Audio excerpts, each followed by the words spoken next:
Hola amigos, ¿cómo están? Con el gusto de verlos nuevamente en este martes de café. Ahora tenemos dos estrellitas que nos están, que nos van a iluminar con su presencia en un tema muy interesante, COVID-19 en niños. Para esto tenemos a la doctora Livni Martínez Valdés, que es infectóloga y nos tiene una extensa experiencia en este tema. Y tenemos a la doctora Marta Preciado Tita, para los cuates, que es odontopediatra. Ella nos va a guiar con las preguntas relacionadas con la odontología. Ella radica en Guadalajara y con mucho gusto quiso estar aquí con nosotros, amiga del Colegio Nacional de Cirujanos Dentistas. Bienvenidas las dos. Muchas gracias. Muchas gracias. Doctora Tita, si quieres presentar a la doctora Livni, por favor. Claro que sí. Hola, buenas noches a todos. Bienvenidos a todos los que están atrás de la pantalla. Doctora Livni, muchas gracias por acompañarnos. Es un gusto tenerla aquí en el Colegio Nacional de Cirujanos Dentistas en nuestro martes de café, el primer martes de café de nuestro nuevo presidente, el doctor Ildefonso. Esperemos y le va a ir súper bien a nuestro querido doctor Poncho para los cuates. Voy a permitirme nombrar el currículum de la doctora Livni. Ella es médico cirujano por la Universidad Autónoma del Estado de México, especialidad en pediatría por la Universidad Nacional Autónoma de México en el Hospital Infantil de México, Federico Gómez, máster en inmunología y alergia clínica pediátrica por la Universidad de Barcelona en el Hospital San Juan de Dios. Tiene maestría en educación por la Universidad para la Profesionalización Estratégica y actualmente es coordinadora de proyectos en la coordinación de guarderías del IMSS. Un currículum muy extenso, doctora. Felicidades. Y pues el tema que vamos a tratar el día de hoy es COVID-19 en niños. Le dejamos el programa en sus manos. Muchas gracias. Así es, muchas gracias a ustedes, muchas gracias por la invitación al Colegio Nacional de Cirujanos Dentistas. Y bueno, pues vamos a empezar a hablar de este tema que ya hemos escuchado mucho acerca de COVID-19 en adultos, pero tal vez si sabemos un poquito menos de COVID-19 en niños. Ha pasado ya más de un año desde que empezó la pandemia. Y pues actualmente sabemos un poco más acerca del contagio, de cómo se da el contacto con el virus, qué efectos causa en los niños, cómo se puede tratar y si hay alguna complicación o no la hay en el caso de los chiquitos. No únicamente les podrá parecer interesante a ustedes porque ven a los niños en el consultorio, sino porque también pueden conocer algún niño en su entorno familiar, puede ser su hijo, su vecino, primos, sobrinos, etc. Bueno, entonces vamos a dar inicio.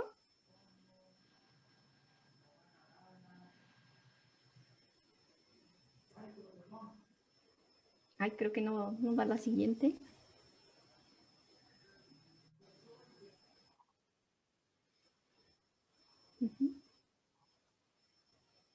Gracias. Ya está. Bueno, los puntos que vamos a tratar van a ser generalidades del virus SARS-CoV-2, que es el nombre que origina a la enfermedad de la COVID, la situación mundial y la situación nacional de la pandemia, o sea, cómo estamos actualmente ante este virus, los mitos que hay acerca de COVID-19 en los niños, signos y síntomas en los niños en particular, pruebas y tratamiento también que se dan en los niños, y pues cómo podemos prevenir la enfermedad.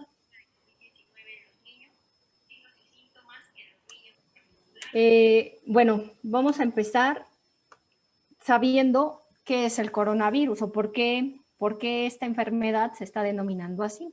Los coronavirus es una familia de virus, coronavirus, así se llaman. ¿Y por qué se llaman así? Como pueden ver en la imagen que está en la esquina superior, el virus en su alrededor tiene unas espículas que dan la similitud a que estuviera una corona. Es por eso que toda esta familia de virus se denomina coronavirus. Son varios virus que pertenecen a esta familia, pero la particularidad de los virus es que pueden ocasionar enfermedades respiratorias que pueden ir desde un resfriado común, con la sintomatología que ya todos conocemos, la sensación de cuerpo cortado, el escurrimiento nasal, la congestión, la fiebre o la febrícula, hasta enfermedades más graves, como el síndrome respiratorio de Oriente Medio, conocido como MERS, y el síndrome respiratorio agudo severo, conocido por las siglas en inglés como SARS. Estos dos virus se descubrieron, por ejemplo, el SARS en el 2002 y el MERS en el 2012. Es por eso que ahora en 2019, al identificarse este virus que pertenecía a la familia de los coronavirus, se denominó SARS-CoV-2. ¿Por qué? Pues porque ya había un SARS-1. ¿Y por qué se le denomina a la enfermedad que causa el SARS-CoV-2 como COVID-19? Pues viene de Coronavirus Disease y por el año 2019. Entonces, de ahí el nombre. Entonces, tenemos que recordar que el SARS-CoV-2 es el nombre del virus y la enfermedad que produce es la COVID-19.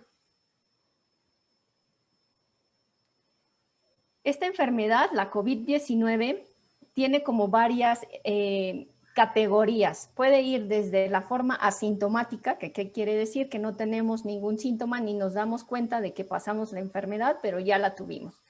La forma leve, que ocasiona un resfriado común con la sintomatología que también ya les comenté, que esta se presenta en el 80% de los casos. O sea, la mayoría de todos los adultos y los niños y los ancianos que se están enfermando con esta enfermedad tienen sintomatología respiratoria leve. También está la forma moderada. La moderada se caracteriza porque, aparte de tener los síntomas respiratorios superiores, que son los del resfriado, va a originar una neumonía que seguramente no va a requerir un apoyo de oxígeno. La forma severa es una neumonía que sí requiere oxigenoterapia o que tenga unas puntas nasales, una mascarilla, o incluso puede pasar a la forma más grave. Aquí, por ejemplo, lo que a nosotros nos indica que la neumonía es severa es que tiene una saturación de oxígeno por debajo de 90.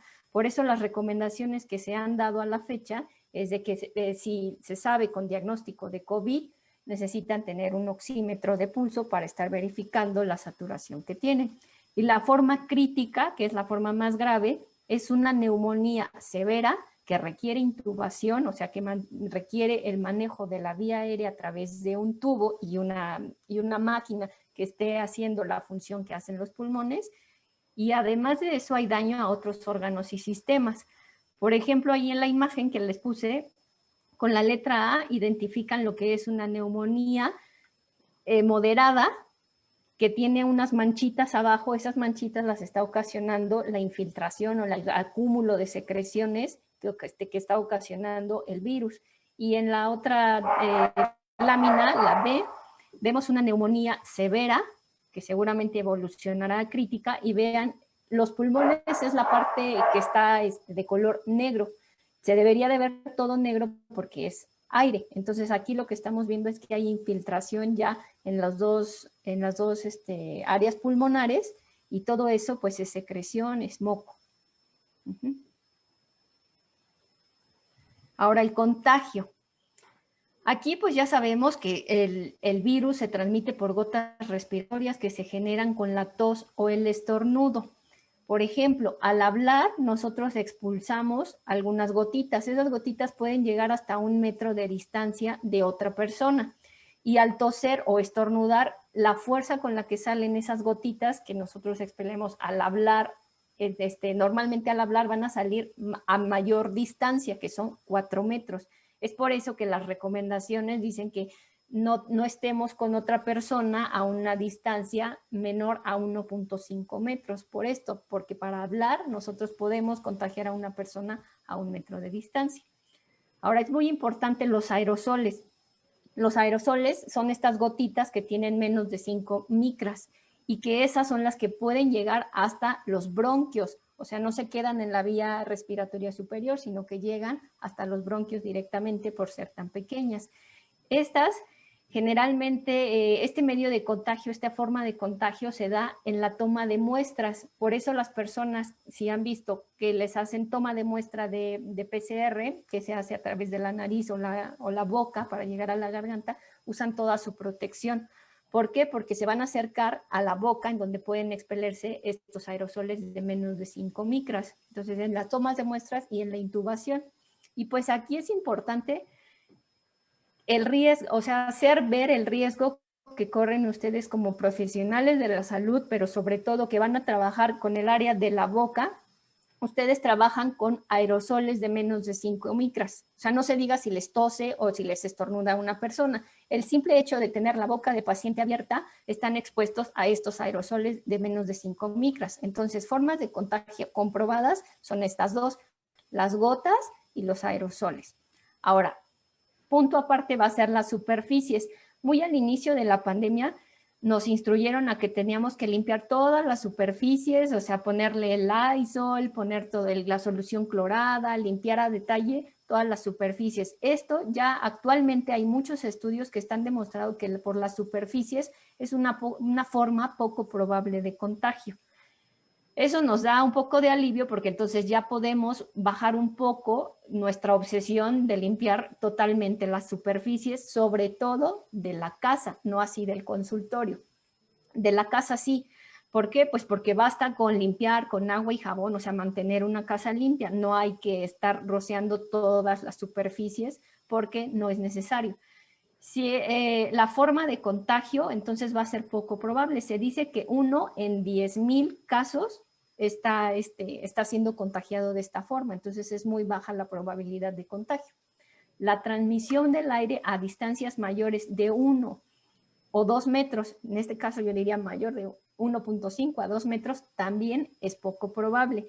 Por eso también ustedes recordarán que se ha liberado un poco las medidas y ahora se permite ir a los restaurantes si es en área con buena ventilación o al aire libre. ¿Por qué? Pues porque hay mayor ventilación y porque no estamos tan cerca. Si nosotros mantenemos esta distancia mayor a 2 metros, va a ser poco probable el contagio, pero tiene que estar bien ventilada la habitación.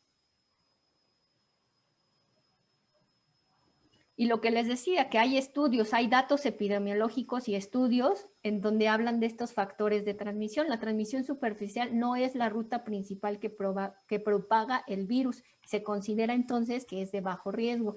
El modo principal es la exposición a las gotitas respiratorias. En la mayoría de las situaciones, limpiar las superficies, como les decía, con jabón, detergente y no desinfectar es suficiente para reducir el riesgo. Se recomienda en desinfección en lugares donde se haya sospechado o confirmado un caso de COVID en las últimas 24 horas. Por ejemplo, si ustedes ya tuvieron un paciente que está confirmado, que les avisa el día de mañana que se sintió mal, se hace la prueba y es confirmado, entonces de inmediato tendrían que estar limpiando, en este caso su consultorio, para tratar de desinfectar la zona.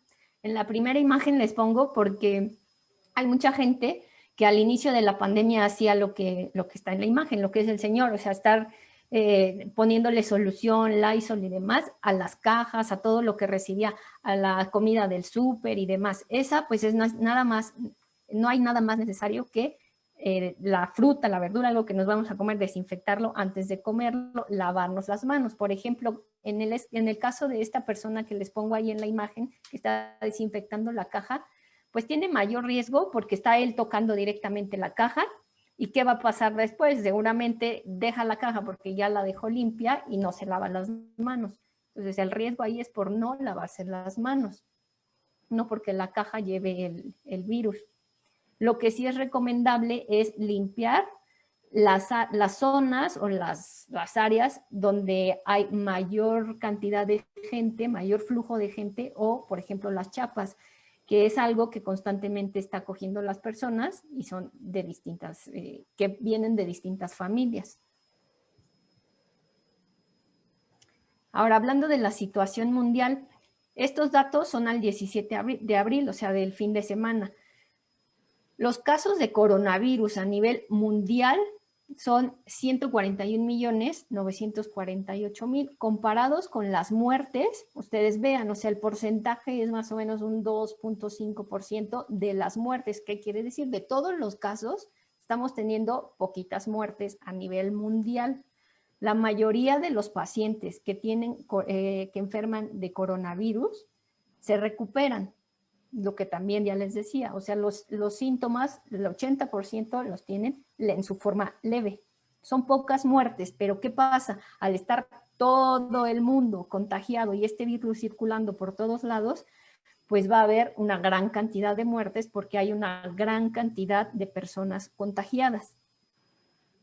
En el mapa pueden ver también los países que están con mayor afectación, que es Estados Unidos. Vean la coloración que tiene, es más intensa, incluyendo Canadá, Brasil, que también ya lo sabemos por las noticias, la India, la zona de Europa, de Rusia, y México, pues sí, no se queda atrás. Ahora, ¿cuál es la situación a la misma fecha en nuestro país? Esta información está tomada del comunicado técnico diario que sube la Dirección de Epidemiología y la Secretaría de Salud. Entonces, son los números que ellos nos están proporcionando. Entonces, del lado izquierdo, ustedes pueden ver el número de casos que está teniendo el país y en la línea de abajo, en la línea de las X, las entidades de residencia. La Ciudad de México, pues, se lleva a todas las entidades de calle, ¿no? Tiene muchísimos casos. Después el Estado de México, Guanajuato y las ciudades grandes, Nuevo León, Jalisco, Puebla, y vean las que están hasta el final. Son Tlaxcala, Nayarit, Colima, Chiapas y Campeche. Entonces, podríamos decir que la Ciudad de México es de las más afectadas a nivel de República Mexicana, pero también las demás ciudades pues están teniendo bastantes casos. Ahora, ¿qué pasa con el número de casos? ¿Cuántos tenemos? Tenemos 2.299.939. Entonces son bastante casos, por lo tanto va a haber muchas muertes. A esta fecha, 17 de abril, estamos teniendo 211.693 muertes, que podríamos tener menos, es cierto, pero comparado con otros países, van a decir, pues no estamos tan peor, pero ahorita van a ver las siguientes gráficas que les tengo. También es importante aquí decir que la Ciudad de México por sí sola está acumulando casi el 20% de todas las defunciones en el país. Entonces, la situación en Ciudad de México es complicada. Ahora, esta es otro mapa que nos va a ubicar sobre la incidencia. ¿Qué quiere decir la incidencia? Quiere decir qué tanta población está enfermándose de acuerdo al número de habitantes, ¿no? Porque me van a decir, bueno, mira, la Ciudad de México es muy pequeñita y tiene muchísimos casos, pero también tiene muchísimos habitantes. Entonces, esta gráfica nos va a permitir tener una estimación más real de la afectación en cada uno de los estados. Y al día del 17 de abril estamos teniendo en una coloración más intensa a Baja California y la Ciudad de México también. O sea, vean que a pesar de que hay mucha gente en Ciudad de México, hay muchos casos y va a haber muchas muertes. Entonces, esto se puede deber a que la Ciudad de México está densamente poblada y que la gente vive también en condiciones de hacinamiento, ¿no? Tanta gente que llega también a la Ciudad de México, pues va a ocasionar que los contagios de Ciudad de México se vayan o que estén trayendo contagios. Otra cosa muy importante son las muertes en trabajadores de la salud.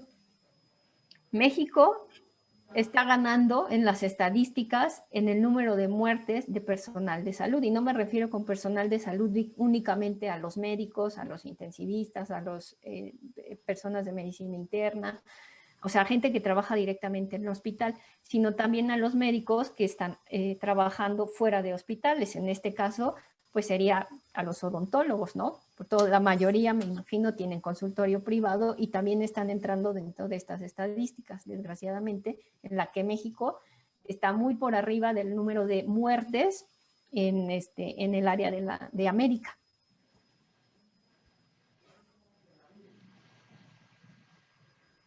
Entonces, este repaso de la situación internacional y la situación nacional, pues no es tanto como para tenernos asustados, más bien como para tenernos en alerta de qué cosas podemos hacer para prevenir enfermarnos y prevenir tener más muertes y más personas hospitalizadas. Pero ahora, ¿qué pasa con los niños?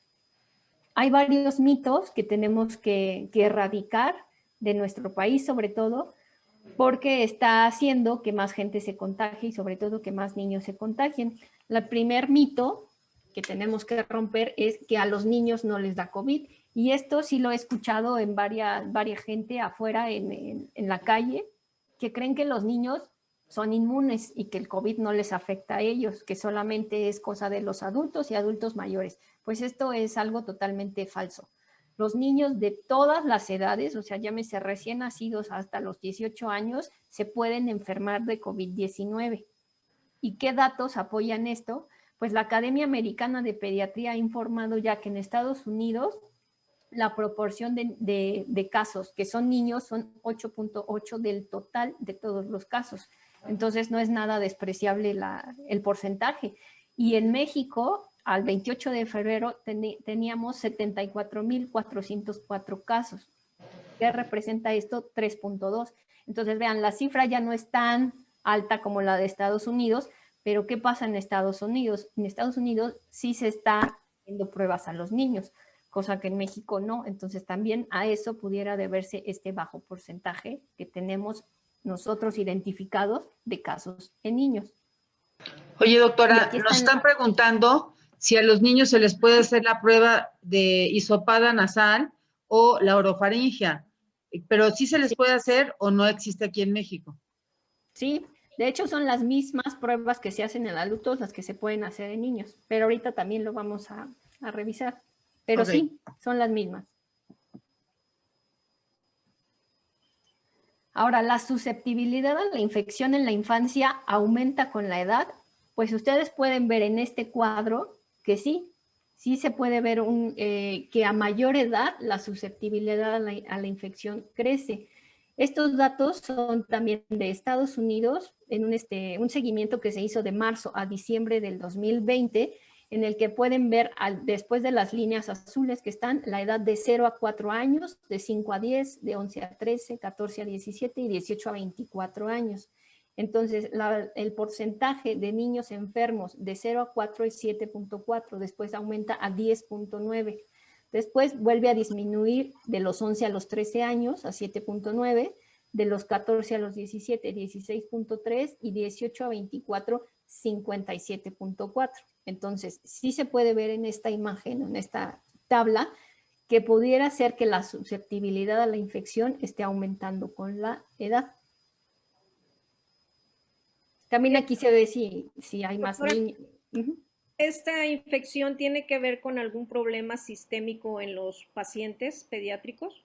O, como usted mencionó, que probablemente algún adulto en casa está contagiado y es asintomático, no se dieron cuenta los adultos y contagiaron al pequeño. Pero ¿podría ser también algún problema sistémico del pequeño? ¿Que pues sea más viable la infección?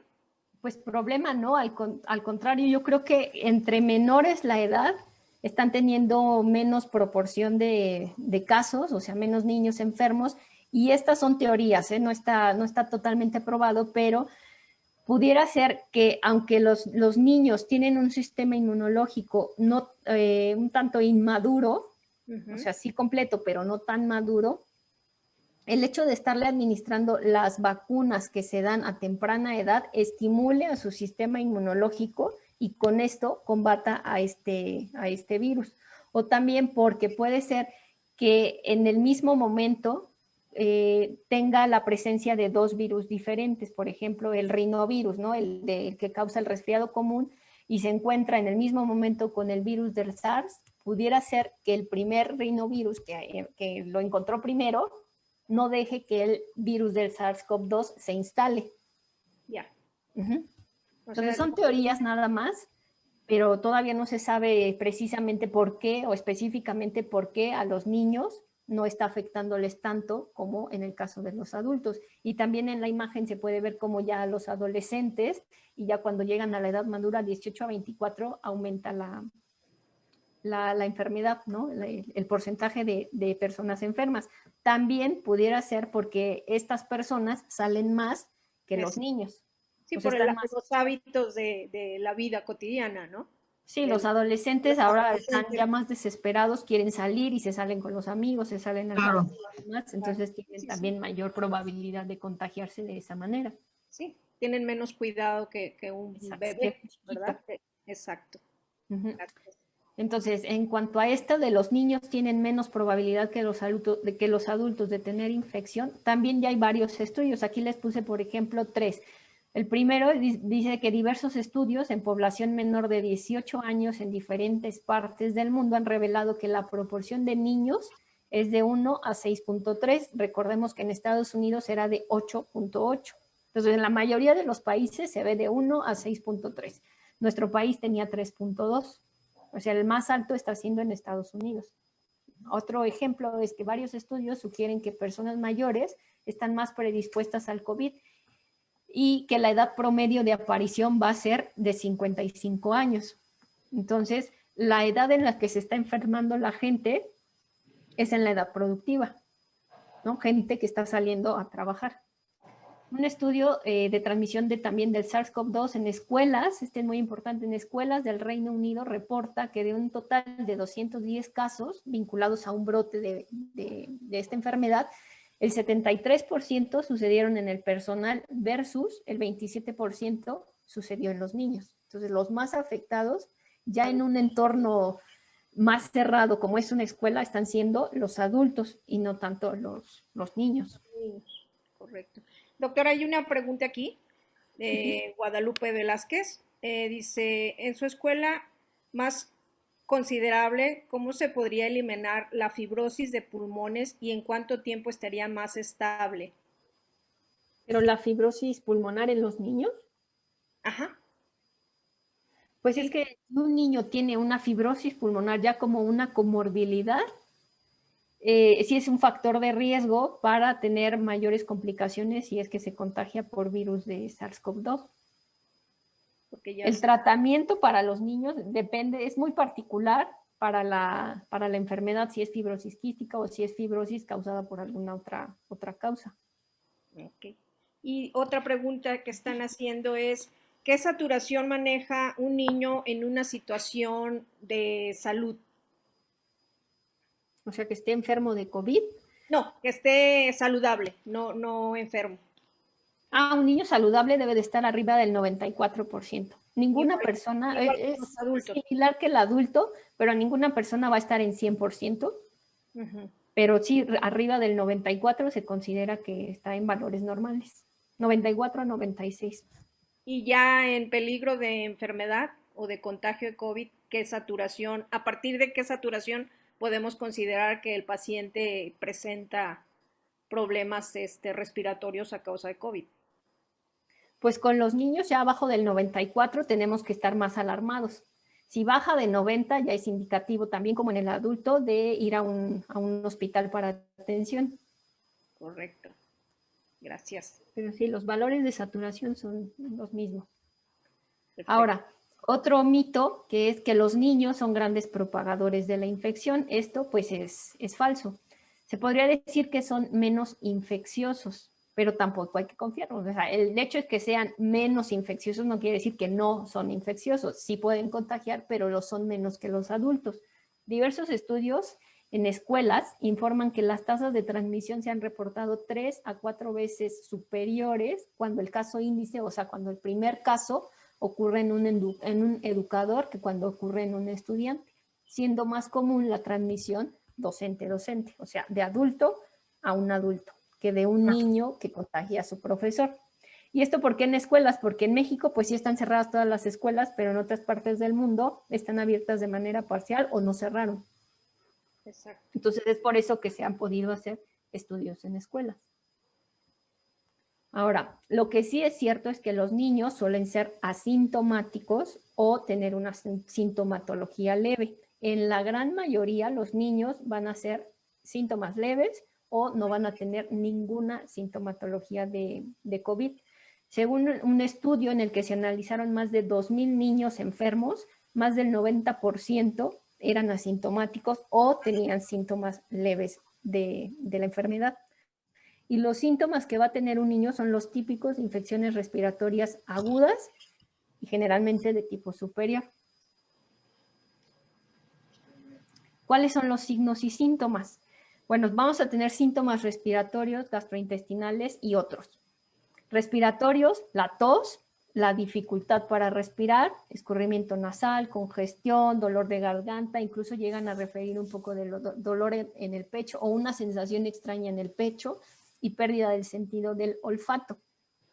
Los gastrointestinales van a ser náuseas, vómitos, diarrea, dolor abdominal y pérdida del sentido del gusto. No todos tienen pérdida del sentido del gusto ni tampoco la van a poder expresar, sobre todo si los niños son muy pequeñitos. Otros, fiebre, cefalea, irritabilidad, o sea que están de plano desesperados y no los podemos controlar con nada, o se van al otro extremo, que están en decaimiento, o sea que los vemos más apachurrados, que normalmente, como normalmente estarían, ¿no? Jugando y demás. Dolor en articulaciones, dolor muscular, escalofríos, conjuntivitis o los ojos rojos y un rash.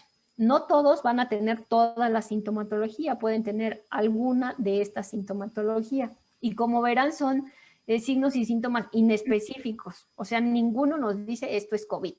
Por ejemplo, la tos la puede tener por muchas otras causas.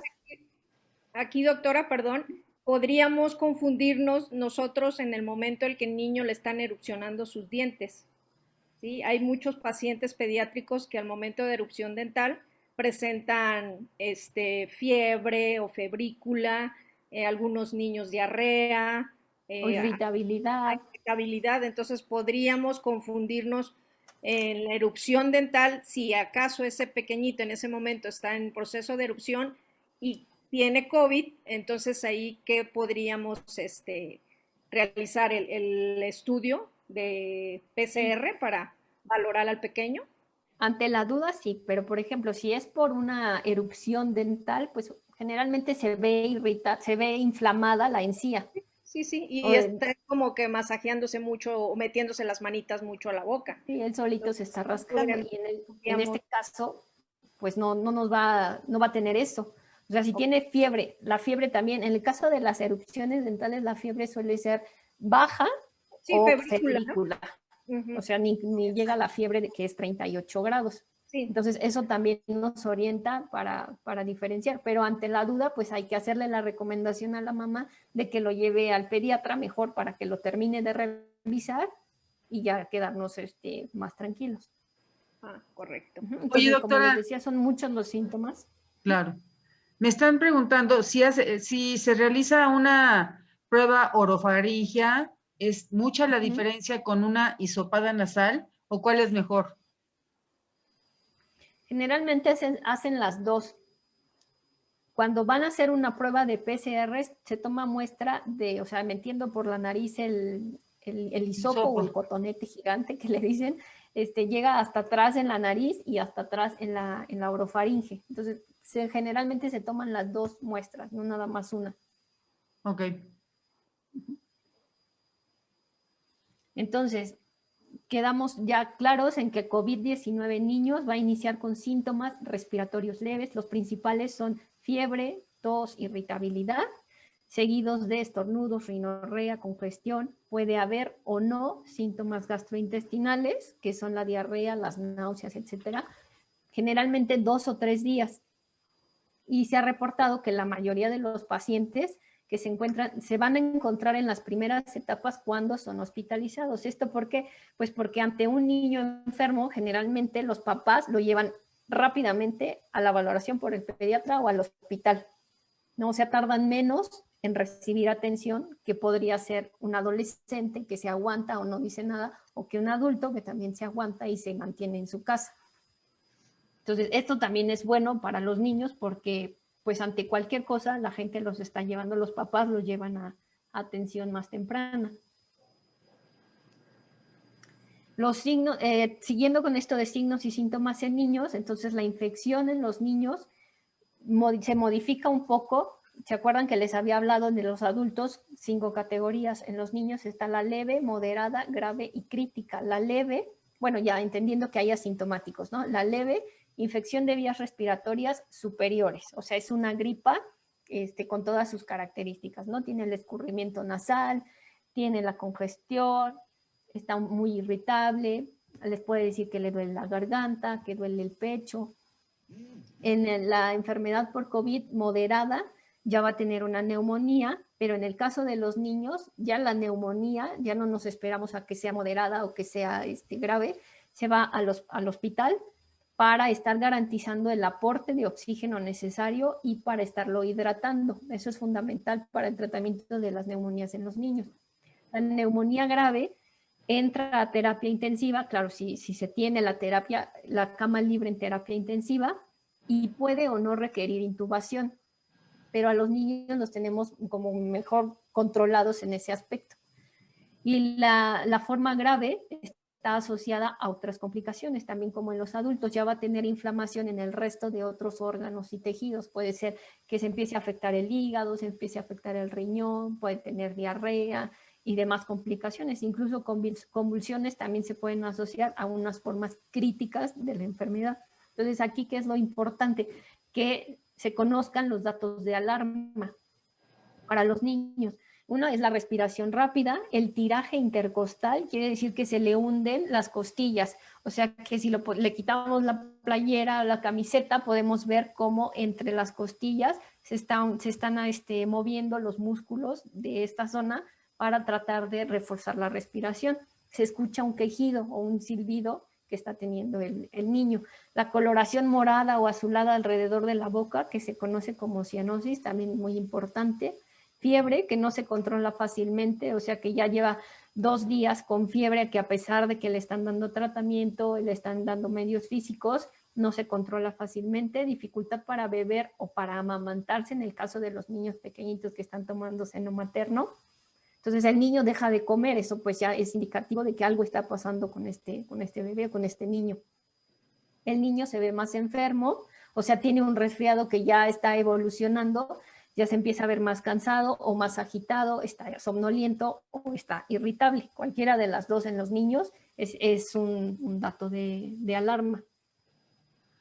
Oye, doctora, entonces no sería recomendable usar un concentrador de oxígeno para un niño, porque no, ¿verdad?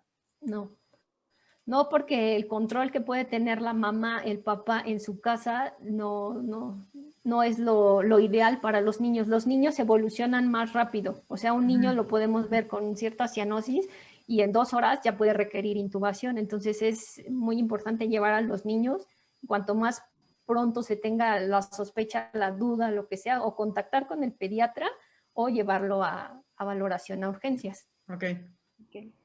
Entonces, una pregunta. ¿De qué forma nos puede contagiar un paciente pediátrico en la consulta dental? ¿O qué cuidados debemos de tener en sospecha de un paciente que ni él sabe que tiene COVID? Sí, por ejemplo, un niño que puede estar asintomático, que él va a estar perfecto, va a estar brincando, va a estar jugando y que va a estar riéndose o cantando o qué sé yo, y que llega al consultorio, la única forma que tenemos nosotros es la protección. O sea, sí, vestirnos con todo el traje, usar la careta, usar o los lentes, usar el cubrebocas, los guantes y demás. Es la única forma. Y yo lo que recomendaría es también que terminando la consulta, pues hay que lavarse las manos, o si ya terminó la jornada, o sea, todo el día, y que vienen de trabajar, hay que bañarse. Sí. Para quitarse todo lo que pudiera quedar, pero pues básicamente son las mismas prevenciones que debemos de tener con un adulto que con un niño. Oye, doctora, otra pregunta, ni modo, ya te interrumpimos. Oye, sería entonces mejor, sí, utilizar las bombas de vacío o extractores externos en el caso de que tuviéramos que utilizar algún bioaerosol en el consultorio, ¿o cómo lo podríamos controlar? Pues yo creo que las bombas de vacío en un consultorio a estas alturas es un poco exagerado. Porque los adultos se usan. Ajá, yo recomendaría que tuvieran las ventanas abiertas, o sea, la ventilación natural es lo mejor para evitar que el virus se mantenga en una habitación. Perfecto. O sea, no va a haber nada mejor que la ventilación natural. Que esté aireada la ventilación, la habitación, La el habitación. consultorio. Doctora, otra pregunta.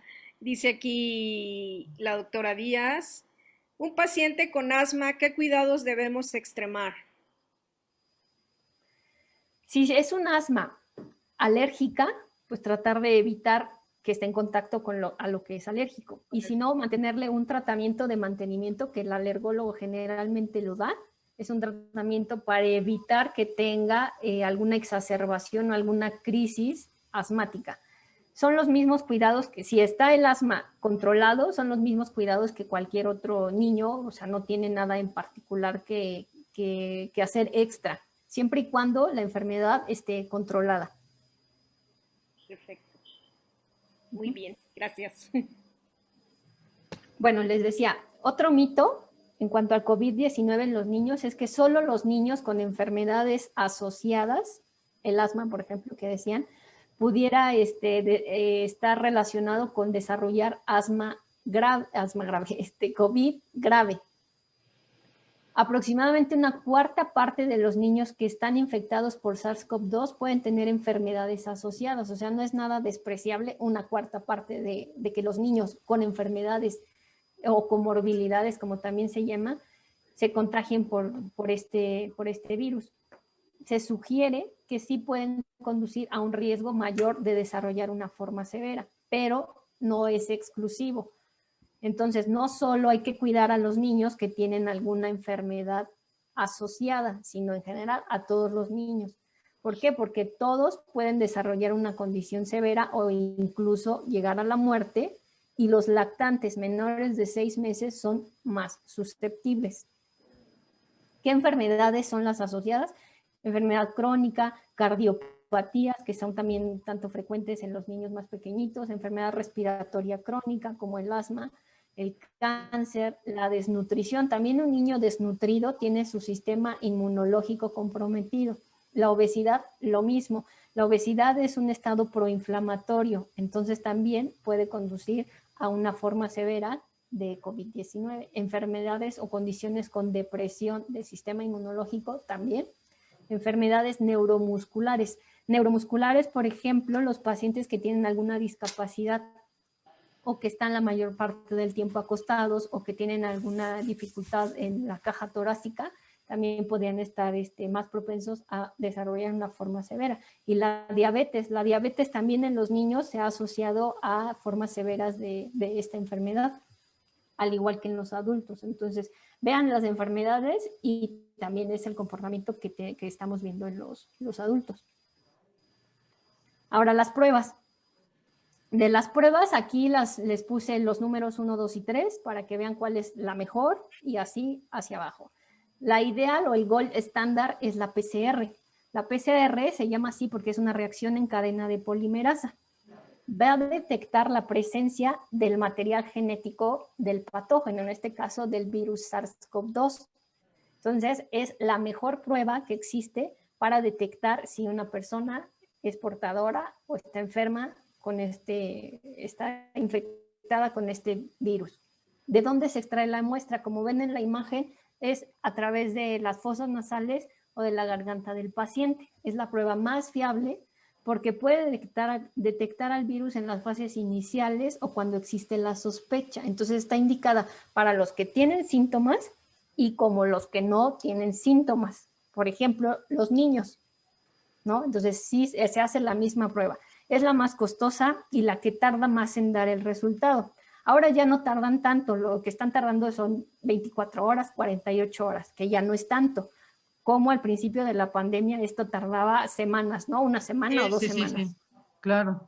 Actualmente ya, o sea, te la dan en 24 horas, ya sabes, pero sí es la más costosa, pero es la mejor. Se basa en sintomáticos y asintomáticos. ¿A partir de qué edad recomiendan realizar la PCR en los bebitos? Se puede hacer a cualquier bebé desde recién nacidos, pero pues es molesto también para los niños. También por eso a veces no se hacen las pruebas, porque pues si ya en una familia los dos papás están enfermos o la mamá está enferma, es muy probable que el niño también se enferme por el contacto tan cercano que tienen en las casas, pero pues si la mamá ya se enfermó y tiene sintomatología leve y el bebé no sabemos, pero no tiene síntomas, o sí tiene síntomas, pero son leves, pues ya no se le hace la prueba, porque pues lo más seguro es que se haya contagiado por la mamá o por el papá. Correcto. Y esos niños que ya se contagiaron y libraron, como quien dice, la enfermedad, ¿hay oportunidad, podríamos decir, de tener inmunidad? Sí, los niños también generan o van a producir sus anticuerpos. Ahora, que si la mamá está enferma y le está dando pecho a ese bebé, ella está generando sus anticuerpos y se los transmite también a través de la leche materna. Entonces es doble protección para el bebé, estarlo alimentando con seno materno. Y esto podría ayudarnos o amalgamarlo con la vacuna en el momento que les toque a los niños, me imagino yo, ¿no? Sí, indudablemente, porque ¿saben qué pasa? Que los virus tienen la característica ya propia de mutar. Entonces, por eso se están viendo variantes y demás. Ahora, estas vacunas, actualmente no se sabe cuánto va a durar la protección, o sea, cuánto tiempo vas a tener anticuerpos una vez que te vacunen. Es muy probable que al siguiente año se requiera otra vacuna, como pasa con la influenza, que este año nos vacunan para una cepa, el siguiente año nos van a vacunar contra la otra. Y habrá ocasiones en que no tengamos inmunidad también, ¿verdad? ¿Podría presentarse ese caso? Que aún vacunados no creemos inmunidad. Podría ser, pero es muy poco probable. Por eso la eficacia es alta de las vacunas, porque la mayoría va a generar, aunque sea poquito, pero sí generan anticuerpos, porque está el sistema inmunológico es competente, entonces tiene que funcionar adecuadamente y va a generar anticuerpos. Correcto, gracias. Oye, doctora, ¿los niños que viajan también se les pide prueba o no se les pide prueba? Sí. Sí se les pide, no importa la edad, ¿verdad? No. No se salvan.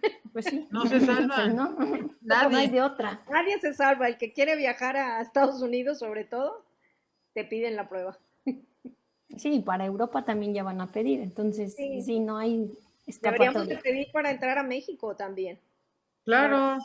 Pues sí, no nomás nosotros llevar nuestro papel, también los que vienen. También para acá, de reversa, pues sí. Así es. Bueno, entonces la otra prueba que le puse el número 2 es el test de antígenos. El test de antígenos son las pruebas que están, que en la Ciudad de México y que en los kioscos están ofertando, no son las llamadas pruebas rápidas. Estas se realizan igual que la PCR a través de una muestra nasal o de saliva. El resultado es muy rápido, en cuestión de minutos. Esto sí, no sé si en la Ciudad de México sea tan rápido de en 15 minutos, a lo mejor se tardan media hora, pero son las más rápidas y están indicados para pacientes que presentan síntomas los primeros 7 días de la infección. Entonces, ojo, para hacerse esta prueba, lo ideal es que se tengan síntomas. Si sale negativa, siempre se va a recomendar hacer una PCR si se tienen síntomas. Entonces, hay muchas veces que se hacen esta prueba y al final se van a tener que terminar haciendo la prueba anterior, que es la de la PCR. Y la tercera prueba es el test de anticuerpos. Este test de anticuerpos, como ven en las imágenes, se requiere sangre. Puede ser un pinchazo en el dedo o puede ser la muestra tomada acá del brazo. Sirven para detectar la respuesta que nuestro cuerpo generó ante haber estado en contacto con un virus. O sea, detecta si una persona ha estado infectada por el virus. ¿Qué es lo que detecta las inmunoglobulinas o anticuerpos? ¿Cuáles? La M y la G. La M nos sirve para saber si hay una infección activa y la G si ha pasado la infección. O sea, la G es la de memoria. Si ambas son positivas, se tiene una infección activa, pero está en una fase intermedia. Todavía no tiene del todo las inmunoglobulinas G y siguen apareciendo las primeras, que son la M. Si ambas son negativas, no ha habido contacto con el virus. O sea, ni siquiera nos los hemos topado. Sin embargo, en ocasiones puede ser que una persona que sí haya estado en contacto con el virus pero no desarrolla anticuerpos, es porque cuente con otro tipo de inmunidad que se llama inmunidad celular. Es por eso que algunas personas pudieran no generar anticuerpos o no detectarse esos anticuerpos, pero ya tenga una inmunidad celular. Es otro tipo Oye, de doctora, inmunidad. fíjate que yo tuve COVID en diciembre y luego me hicieron una prueba en enero y salí positiva. Otra en febrero y salí positiva. Otra en marzo y salí positiva. ¿Qué, lo sigo trayendo o qué pasa?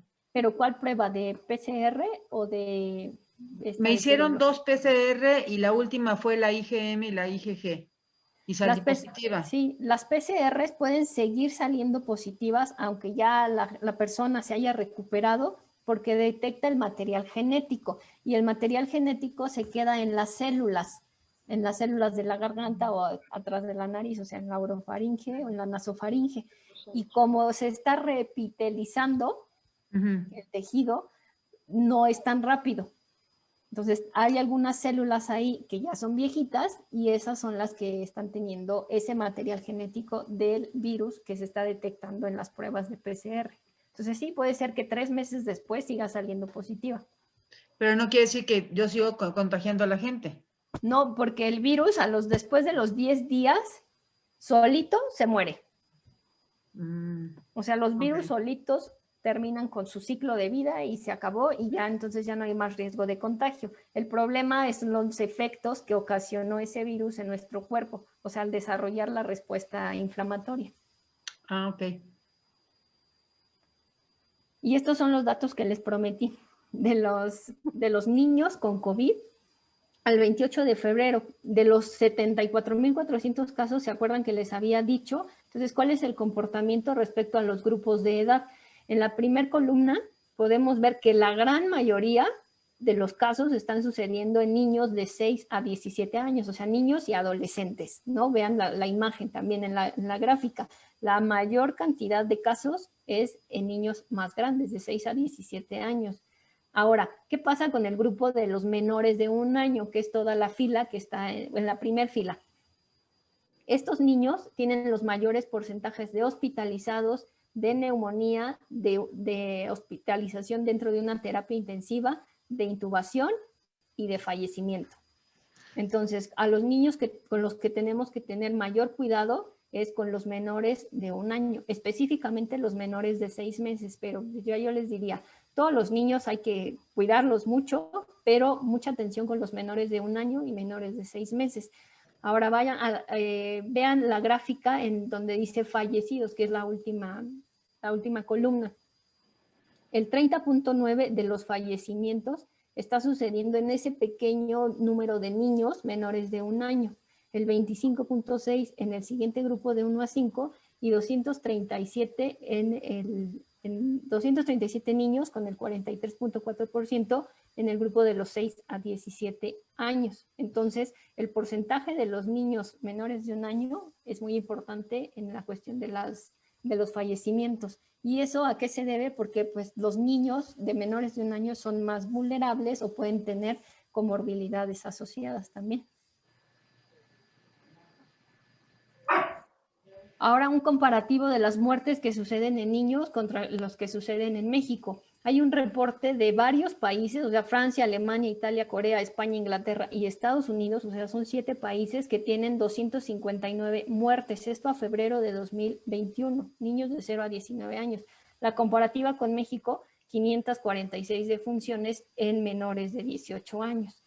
Si lo vemos por tasa de mortalidad, de todo este reporte de los 7 países corresponde al 0.19% de muertes por cada 100,000 niños de toda esta edad, de 0 a 19. La tasa que tenemos en México es 6 veces mayor a este reporte.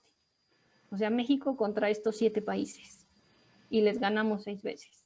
Entonces, hay que tener mucha atención mucho cuidado con los niños de todas las edades, pero principalmente los más pequeñitos.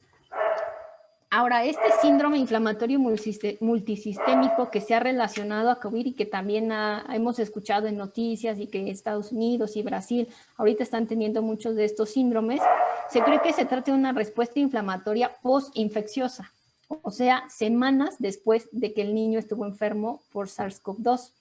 Algunos niños incluso tienen una PCR negativa, pero anticuerpos positivos, de que ya pasaron la enfermedad y de que esto ocurrió 6 semanas antes. Algunos niños suelen tener la infección en curso y desarrollar esta enfermedad.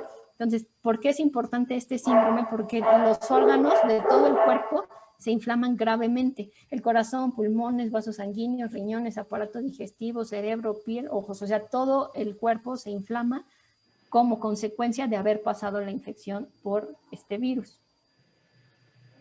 Es raro, es muy raro, a nivel mundial se dice que 1 de cada 5,000 niños, si de por sí los niños tienen pocos síntomas de la enfermedad, entonces los que van a tener este síndrome también son pocos, es 1 de cada 5,000.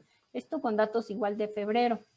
Afecta a niños entre 6 a 12 años. Aquí ya no afecta a los niños más chiquitos, pero sí los puede afectar, no con tanta frecuencia. La mayoría de los niños son niños sanos, que no tienen ninguna enfermedad. Está asociado con síntomas gastrointestinales, o sea, no es un síntoma respiratorio. Las consecuencias es una disfunción cardiovascular grave, o sea, quedan con una miocarditis o dilatación de las arterias coronarias, y esto ya no es reversible. La mortalidad es de 1.5%, o sea, sí también los niños por este síndrome pueden morir. Entonces también debemos tener en cuenta que puede ser que no haya tenido síntomas un niño por COVID o tener síntomas leves y semanas después presentar datos de este síndrome. ¿Cuáles son las manifestaciones? Tiene manifestaciones en común con algo que se llama enfermedad de Kawasaki, pero no es la enfermedad de Kawasaki. Tiene fiebre de más de 38 durante 24 horas, incluso son 3 días de fiebre que no cede, salpullido, que es un rash, ojos rojos, pero no tienen pus, no tienen costra, no tienen esa lagaña, son nada más los ojos rojos, los ganglios crecidos, que son los ganglios que están generalmente a los lados del cuello, pero pueden ser los de las ingles o los de las axilas. Las manos y los pies están hinchados y están enrojecidas las plantas y palmas. Los labios están muy rojos e hinchados y agrietados, como se ve en la imagen que está aquí. La lengua suele ser una lengua en fresa, que también está ahí en la imagen, o sea, las papilas están muy, muy dilatadas. Tiene una irritabilidad significativa y semanas después empiezan a descamar la piel de los pulpejos, o sea, de las manos y de los pies. Entonces, todo esto pues sí ya llama la atención, sobre todo la fiebre y la irritabilidad que tienen los niños, pero estas condiciones entonces son también un foco rojo que nos habla de la gravedad que están teniendo los niños. Ahora, el tratamiento. El tratamiento es muy general, consulta y seguimiento con el pediatra. En cuanto tengan la duda, la sospecha de que un niño pudiera estar contagiado, hay que consultar de inmediato con el pediatra para que lo revise, para que los oriente. Es fundamental la educación a los papás, sobre todo que el reconocimiento de los datos de alarma, porque los niños, acuérdense que pueden avanzar muy rápidamente a complicaciones. Otra es el reposo y aislamiento, y el tratamiento va a ser únicamente con sintomáticos. ¿A qué me refiero con sintomáticos? Bueno, que si tiene fiebre, pues le damos algo para la fiebre o medios físicos. Si tiene congestión nasal, un descongestivo. Si tiene escurrimiento nasal, también un antihistamínico. Es únicamente ir tratando los síntomas. Lo mismo con el vómito, pues se da el suero, la diarrea se da el suero. Es únicamente tratamiento sintomático. Ahora, la hidratación y alimentación conforme a la edad. Esto es parte del tratamiento porque mantiene a nuestro niño en adecuado estado. Los lactantes deberán continuar con la lactancia materna, como ya lo habíamos dicho, y la fiebre, el tratamiento de la fiebre, medios físicos o antipiréticos, los que ya conocemos como de cajón, ¿no? El paracetamol y el ibuprofeno, y no hay de otra. Y no hay nada más en el tratamiento de COVID en niños, porque generalmente van a tener un buen curso. Doctora, ahora los niños, en ¿sí? alguna ocasión, digamos, viene un paciente de 7 años de edad con una infección en algún molar y nosotros generalmente, previo al tratamiento de endodoncia o pulpectomía o pulpotomía que tenemos que realizar, sobre todo en las pulpectomías, cuando ya el niño presenta una fístula a nivel radicular de ese molar, generalmente o siempre tenemos que dar un antibiótico.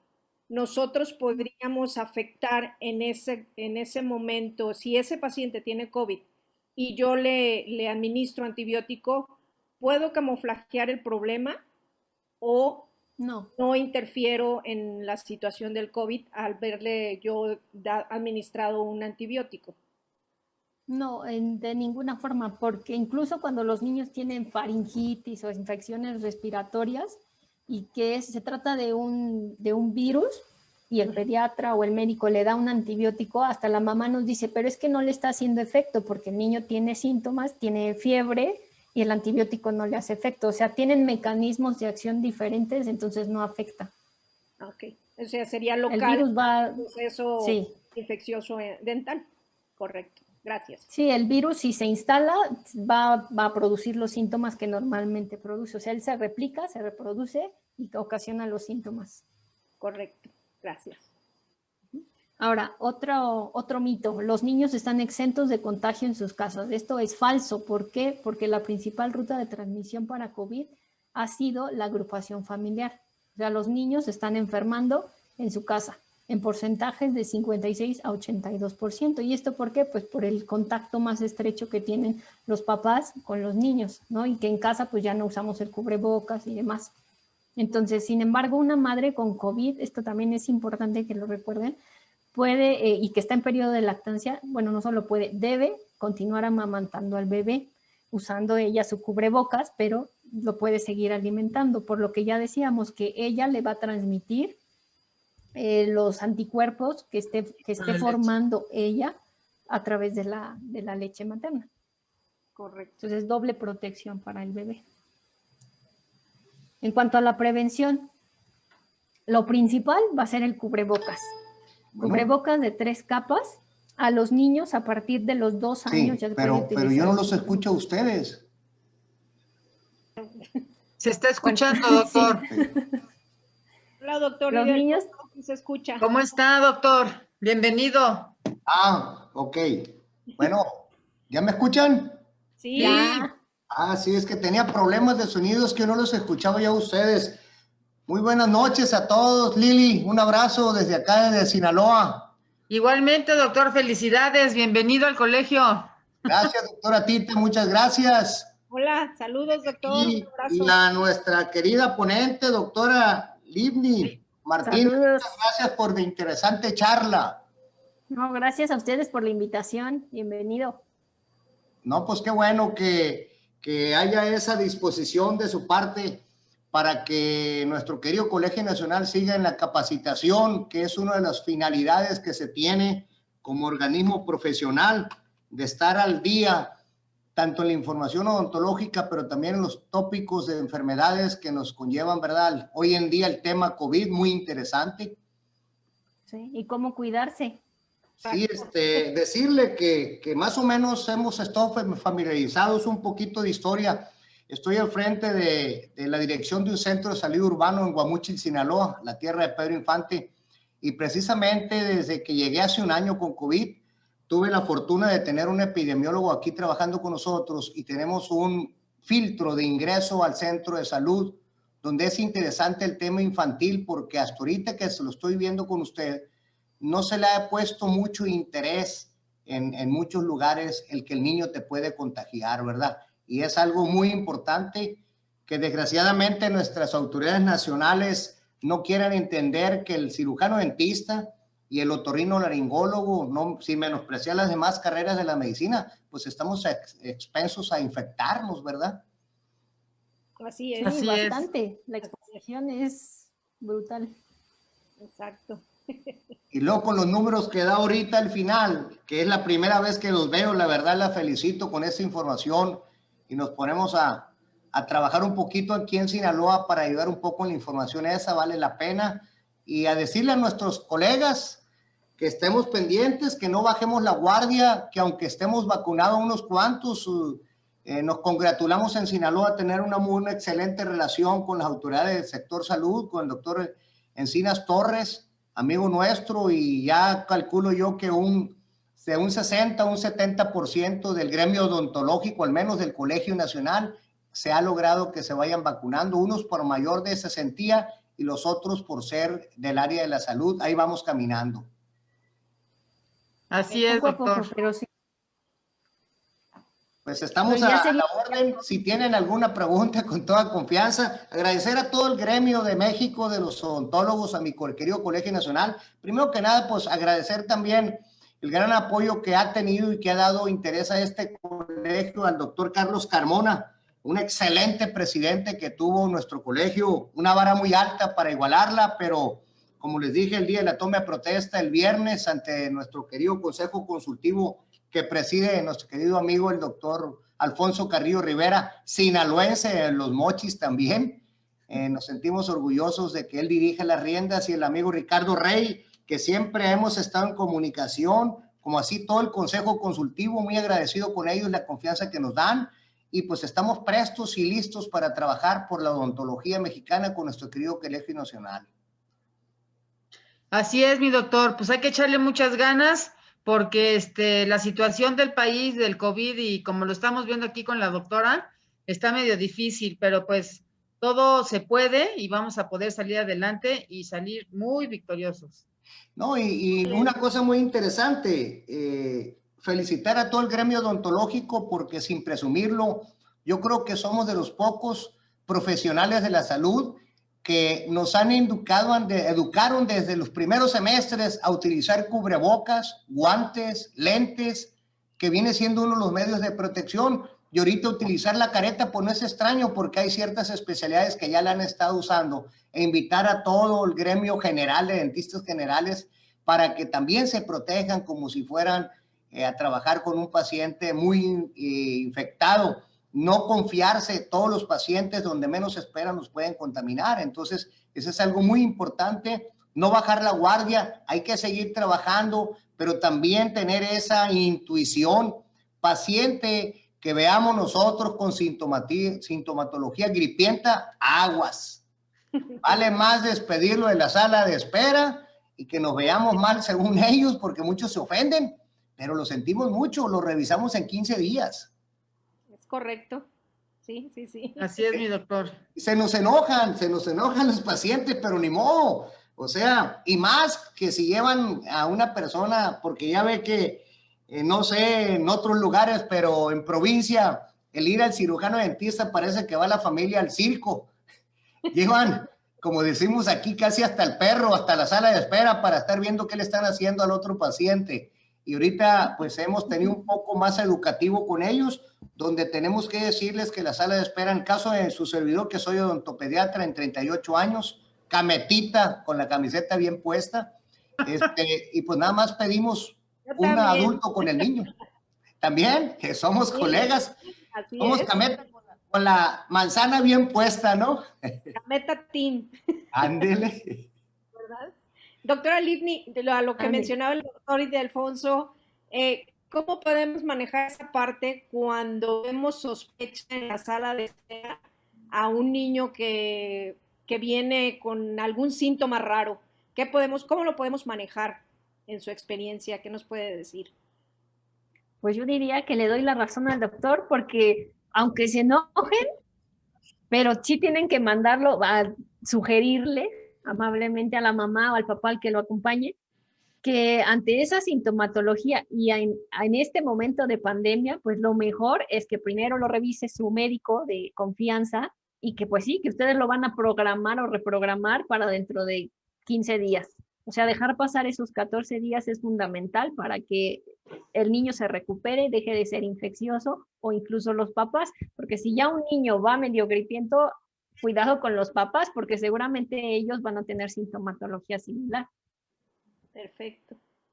Entonces podemos trabajar con mayor seguridad. Usted mencionó que a los 10 días el virus muere.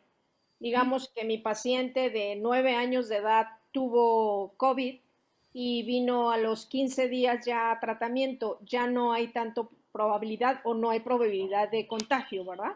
Sí, no, ya después de 14 días, si el paciente, niño o adulto, tuvo sintomatología, ya se puede decir que ya, o sea, ya pueden salir a la calle, ya pueden hacer su vida normal, obviamente siempre con los cuidados, pero ya pueden salir. Si tenemos el caso de que un paciente, un niño o un adulto tuvo una prueba positiva, pero no tuvo ningún síntoma, o sea, lo único que nos dice que fue positivo fue la prueba, son 10 días. Correcto.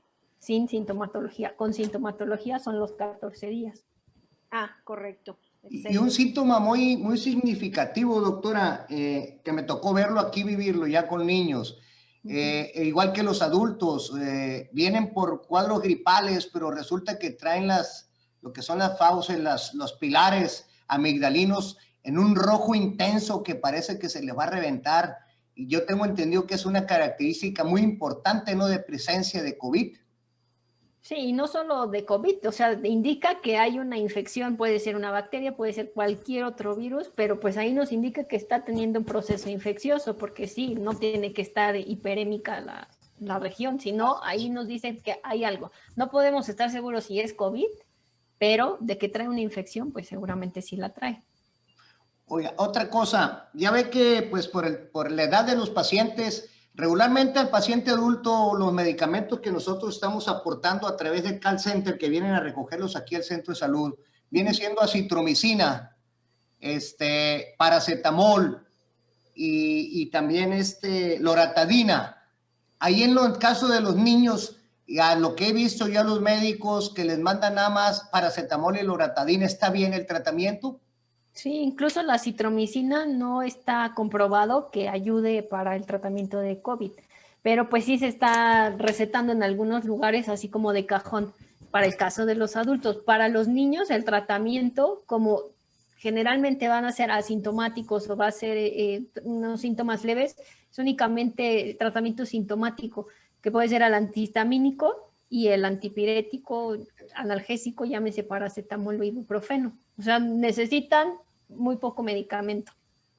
Sí, realmente es lo que está dando el sector salud.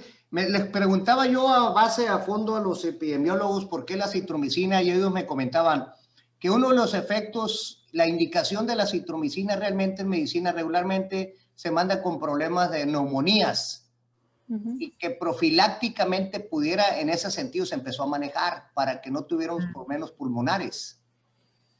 Pues sí, pero no hay ningún estudio como que lo compruebe de que con la citromicina vas a tener un mejor curso clínico de COVID. No.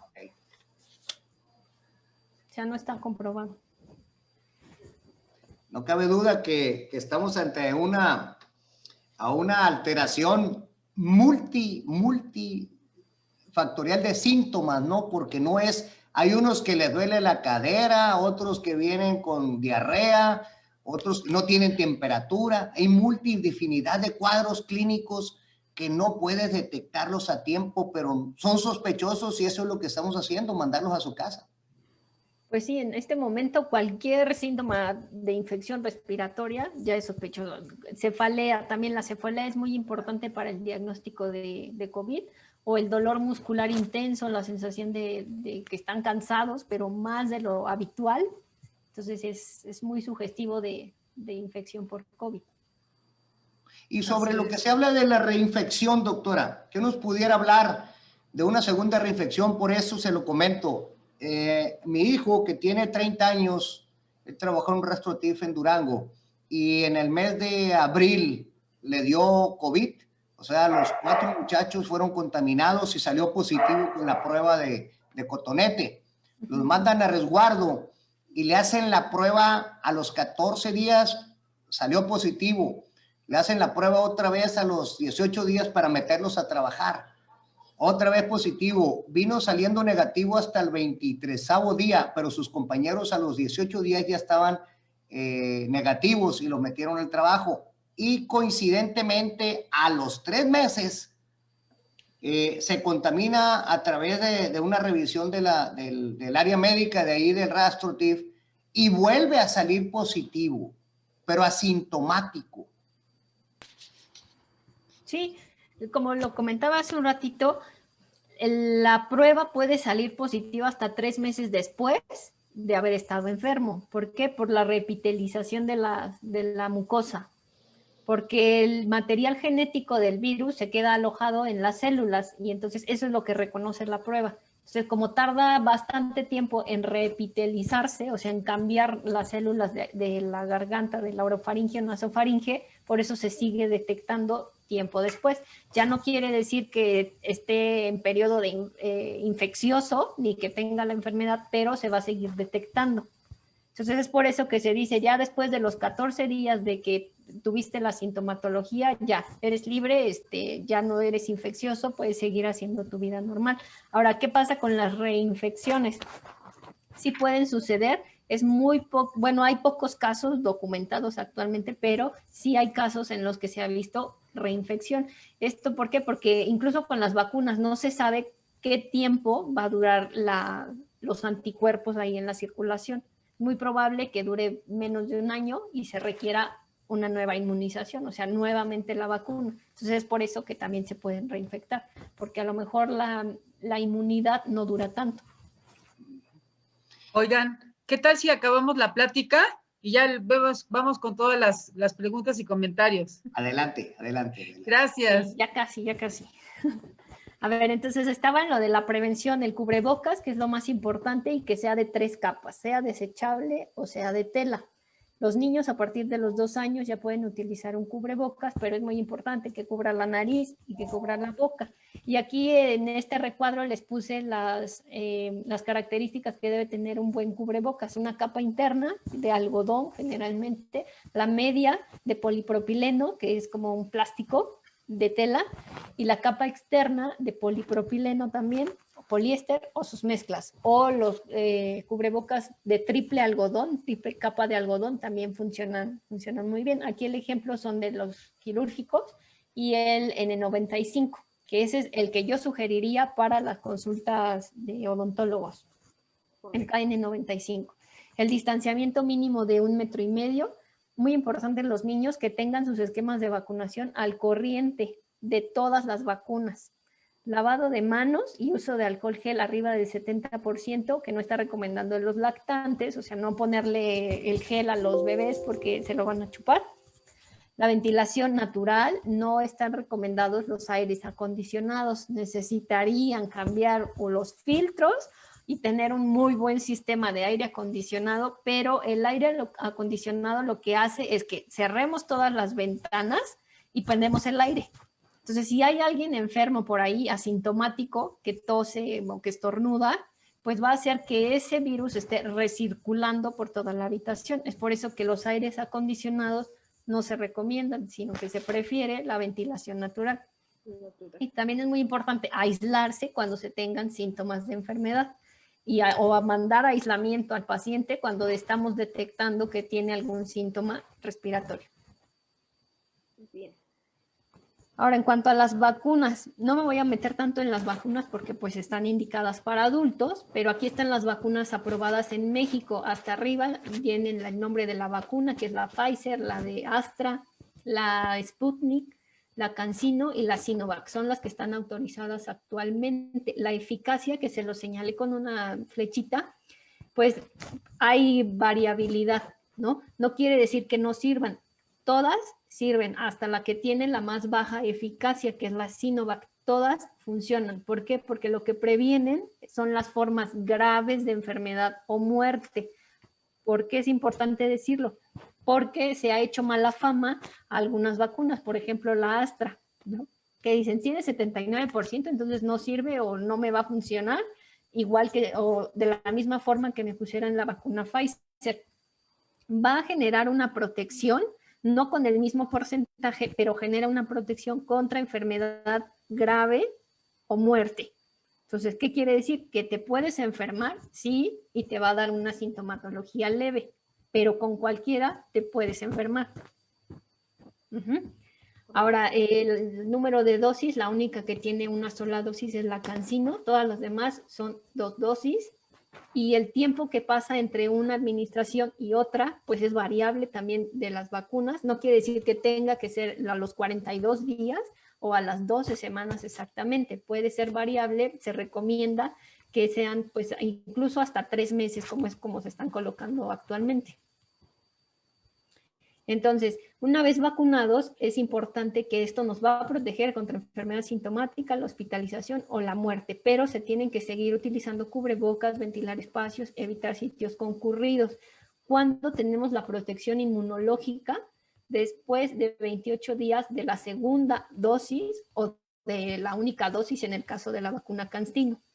Entonces, es 28 días después de que ya les aplicaron la segunda, ya pueden estar tranquilos de que van a estar protegidos contra formas graves o contra la muerte por infección por este germen. Doctora, Ahora, hay una pregunta, perdón. Si estuve infectado por COVID, ¿qué tiempo debo esperar para vacunarme? generalmente ya después de los 14 días se podría vacunar, pero se está teniendo que sea un mes o 2 meses. Ah, gracias. Correcto, perdón. O sea, una vez ya pasando la enfermedad ya se podría vacunar. Ahora, es importante que necesitaríamos estar vacunados el 80% de todos los mexicanos para ya estar como que sin uso de, a lo mejor, de tantas medidas de higiene y demás. O sea, vamos a regresar a la normalidad, a la casi normalidad, cuando el 80% de todos los mexicanos estemos vacunados, que falta bastante tiempo. Mucho. Un año. Ahora, ¿qué hay de vacunas en niños? Pues sí, bastante, todavía falta. Vacunas en niños, pues ahorita no se puede aplicar ninguna de las vacunas en los niños. ¿Por qué? Porque las pruebas que se hicieron con cada una de las vacunas, ninguna se hizo en niños, o sea, ninguna vacuna se probó en los niños. Entonces, sí se han iniciado, pero apenas están otra vez en estudios en fases iniciales. ¿Y cómo se empiezan estos estudios en niños? Se empieza primero probando en adolescentes, luego ya en los niños y al final con los bebés. Las que están ahora, actualmente aprobadas, por ejemplo, la Pfizer, está indicada para mayores de 16 años. Entonces, todavía vacunas en niños no hay ninguna aprobada. Por ejemplo, la Pfizer, que está siendo aprobada en niños de 6 meses a 15 años, hay un comunicado ya preliminar que habla de una eficacia del 100% en niños de 12 a 15 años, pero se sigue en estudio para vigilar la seguridad, la duración de los anticuerpos y demás, y seguir evaluando a los niños más pequeñitos, o sea, los bebés de 6 meses hasta los 11 años de edad. Entonces, aquí, pues lo que yo puedo decir es que las vacunas, si se ha visto que son seguras en adultos, con mayor probabilidad van a ser seguras en los niños, porque si el niño está siendo asintomático, tiene síntomas leves a la enfermedad, pues a la vacuna seguramente le va a ir mejor. Bien. Y de la prevención en su consultorio, pues yo lo que les recomiendo, mantener limpio el consultorio como normalmente se hace, con buena ventilación para evitar la recirculación de los aerosoles, limpiar y desinfectar con frecuencia, sobre todo áreas compartidas, que es la recepción, la sala de espera, el baño, estructuras de uso común, las manijas de las puertas, las sillas, los escritorios, esto porque la gente llega y toca. Entonces ahí es donde se pueden generar los contagios. Retirar folletos y revistas, porque esos pasan de mano en mano, usar un cubrebocas N95, usar guantes, gafas de protección o la visera, con protección también de exposición lateral, o sea, que cubra totalmente los ojos, los trajes de quirófano o los overoles completos, o sea, algo que les proteja hasta acá de la mano, cubiertas para el cabello, capuchas o yo qué sé, y zapatos impermeables a los fluidos o que se puedan limpiar fácilmente. También lo que les comentaba hace un rato es que si ya terminaron su jornada de todo el día, lo ideal es que si ya llegan a su casa, se bañen para eliminar cualquier virus que pudieran tener por ahí. Entonces lo recomendable es bañarse completamente. Y creo que ya es la última No, las conclusiones. La primera y más importante es que los niños también se enferman de COVID, entonces también tenemos que cuidarlos y cuidarnos de que no nos contagien. Hay un número muy elevado de infecciones en niños que no se están detectando, por lo tanto no sabemos a ciencia cierta el grado que estos niños pueden contribuir a la diseminación. Los niños son una población de bajo riesgo de complicaciones, sin embargo, niños con otras enfermedades y los lactantes sí pueden tener riesgo de desarrollar COVID grave. Para controlar completamente la pandemia será necesario también vacunar a los niños y la prevención pues es lo más importante de todo esto. Entonces hay que evitar contagiarnos y evitar estar diseminando más la infección. Y creo que sí, ya esta es la última. Doctora, no mencionaste el tapete que le echamos sanitizante. ¿Qué tan adecuado, qué efectividad tiene? Nada, ya guárdenlo, el tapete no sirve. Ok. Ok. Sí, así de sencillo. Nada más les va a hacer regadero de agua, pero no sirve. Ensucian el piso. ¿Pudiera Ensucian el ser piso, no sirve. educativo, doctora? No, el tapete no, ya no está recomendado, se ha visto que no sirve para nada, entonces el tapete ya guárdenlo. El gel Lo que deben de antibacterial y proteger, el termómetro. Eso sí. sí, y el termómetro pues, también es No es muy fiable, ¿verdad? una persona que está enferma, pues no. O sea, es más, ya se ha hecho como una rutina, pero pues una persona que está enferma a lo mejor y ni tiene fiebre, pero empieza con los síntomas respiratorios o se empieza a sentir mal. Es más como sensibilizar a la gente de te estás sintiendo mal, no vengas. No venga.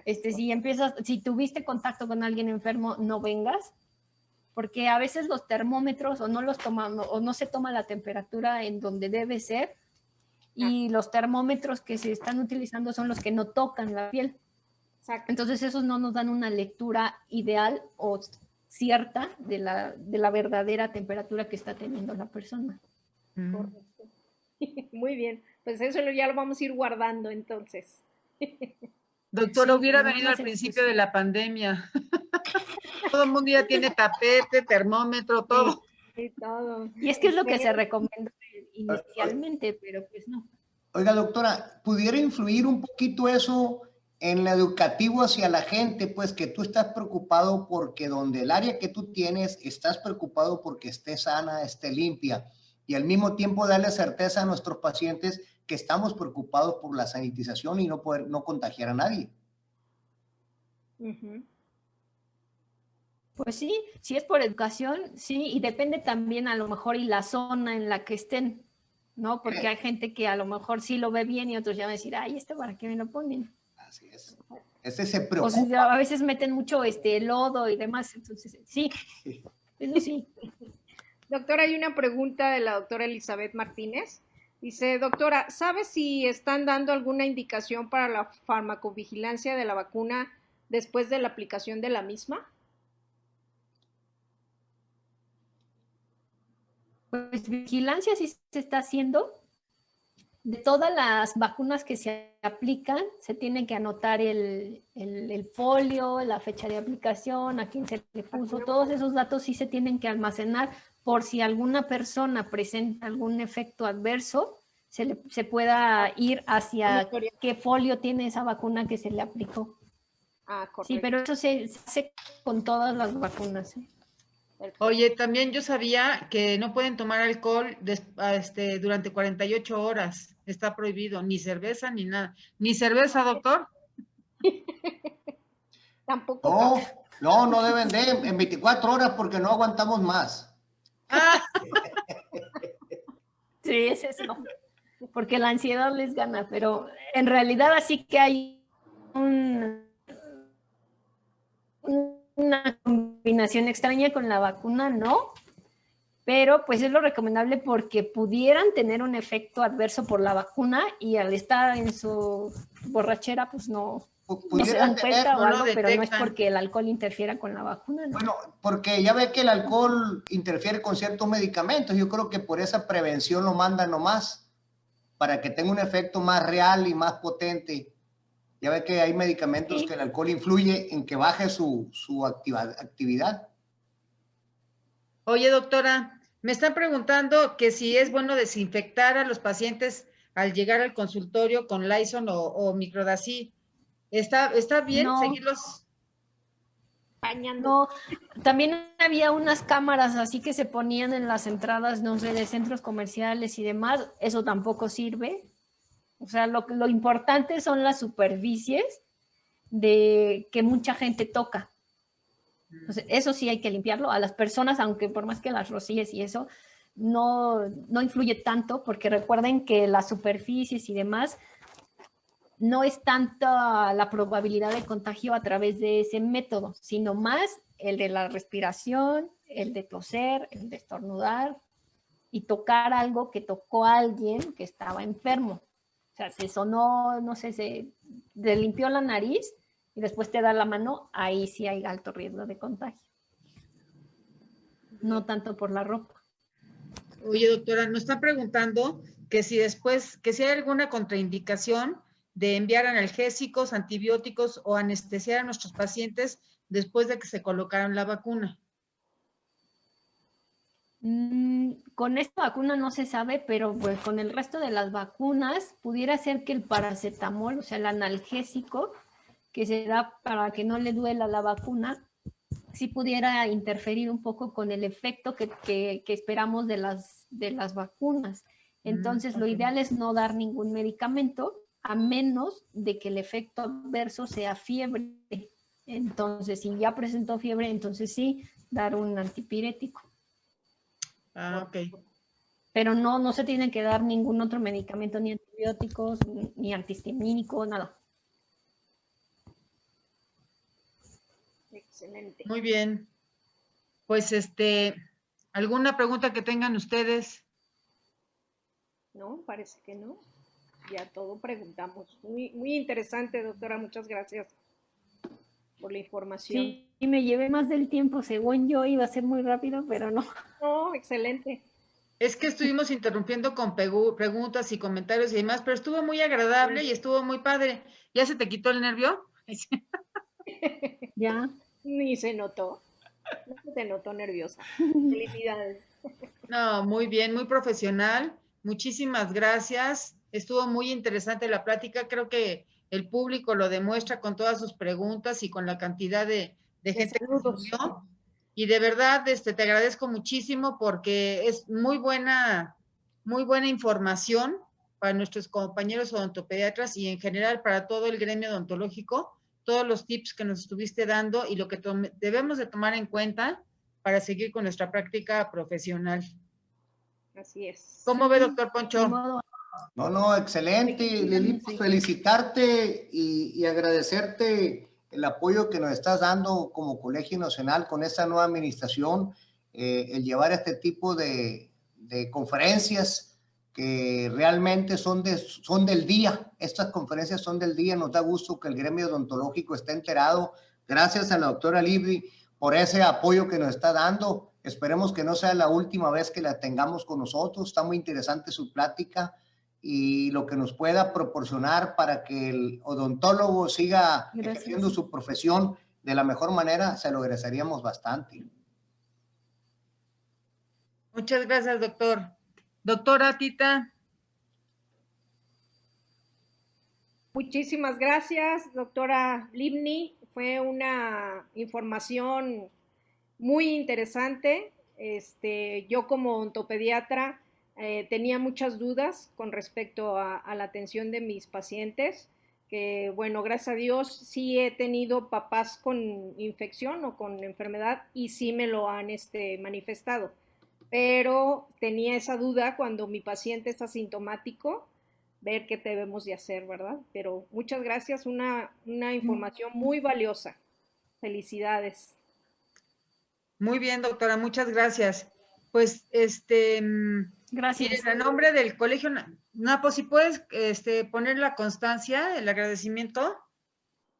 A nombre del Colegio Nacional de Cirujanos Dentistas AC, Fundación Dr. Manuel Rey García, otorga el presente reconocimiento a la doctora Libni Martínez Valdés por la participación en Martes de Café COVID-19 en niños, por la odontología mexicana, Ciudad de México, abril 20 del 2021. Doctor Poncho, es su primer diploma que va a firmar, ¿eh? Excelente. El CDO y Delfonso Urías Cervantes, presidente. Muchísimas gracias. Primer Martes de Café, bienvenido. Gracias. Así es. Bueno, pues solamente una información rapidísima, que ya tenemos nuestro primer... espérenme que no lo encuentro. Nuestro primer... ¿dónde está? Congreso virtual. Sí, pero es que, espérenme que lo tengo. Aquí ya, perdón. No. El primer congreso virtual digital interuniversitario odontológico, que va a ser el 26 de abril. La entrada es libre. Si quieren ustedes tener horas para su currículum, tienen que seguir los pasos que aparecen en la página el pago que se tiene que hacer y se les llega su constancia. Este día a las 9:45 va a ser la inauguración y van a estar presentes la doctora Aide Gómez Llanos Juárez, el doctor José Antonio Villavicencio y el doctor Ildefonso Uría Cervantes. Continuamos con la elevación del seno maxilar a cargo de la doctora Marisol Gamboa Solís. Y va a estar moderando el doctor Rolando Peniche, nuestro buen amigo del ADM. A las 11:50, diagnóstico de prostodoncia con el doctor Rigoberto Perea Ríos y se encuentra la doctora Valero Pincet como coordinadora.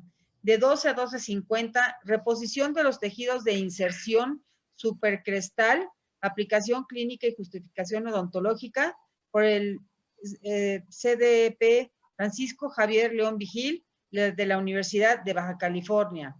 De las 5 a las 5:50, prevención en periodoncia.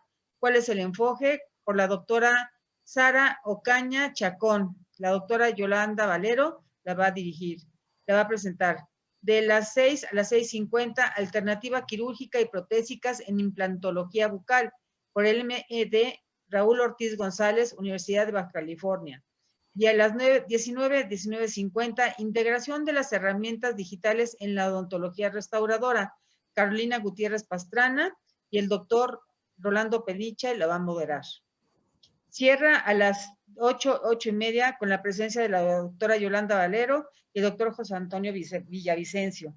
Como ven, está muy interesante, está muy completo, vale la pena. Es un congreso virtual de casi 12 horas, pero que está muy completo y vale la pena entrar y sobre todo sacar sus horas crédito. ¿Ok? Gracias. Pues muchísimas gracias a todos, estuvo padrísimo este martes de café. La doctora Livni, de veras te lo agradezco mucho porque te tomaste tu tiempo en prepararla y sobre todo la paciencia en contestar todas nuestras preguntas y muy acertadas las respuestas y creo que quedamos muy complacidos. Muchas gracias a ustedes por la invitación y qué bueno que les sirvió. Claro que sí, muchísimo. Ya estaremos en contacto y tendremos otra plática por ahí. Vale. Doctor Poncho, bienvenido. Ya sabe que, bueno, esta es su casa y ahora usted la dirige, ¿verdad? Pero qué bueno que está aquí con nosotros. Gracias Lili, como siempre a la orden. Un saludo, permite nada más agradecer un saludo a nivel nacional a la doctora Elizabeth Martínez, que también compitió por la presidencia, y a mi amigo el doctor Adrián Martínez, también de Tabasco, a la doctora La Rivera Maya. Decirles que están en casa, que este es de todos y todos haremos el equipo porque la odontología mexicana siga en este ritmo de actualización. Así es. Muchas gracias, doctor. Muchas gracias. Doctora Tita. Muchas gracias a todos. Felicidades, doctor Alfonso. Bienvenido a su casa nuevamente. Y como dice la doctora Lili, pues usted es el que manda, ¿verdad? Mucha suerte y a echarle muchas ganas. Doctora Livni, nuevamente, gracias por la información. Vale oro su información. Gracias. Pues muchas gracias a todos. Espero que les haya gustado el programa. Buenas noches, cuídense mucho y nos vemos el martes que entra con otra nueva plática. Hasta luego, buenas noches. Gracias. Bye. Gracias. Gracias.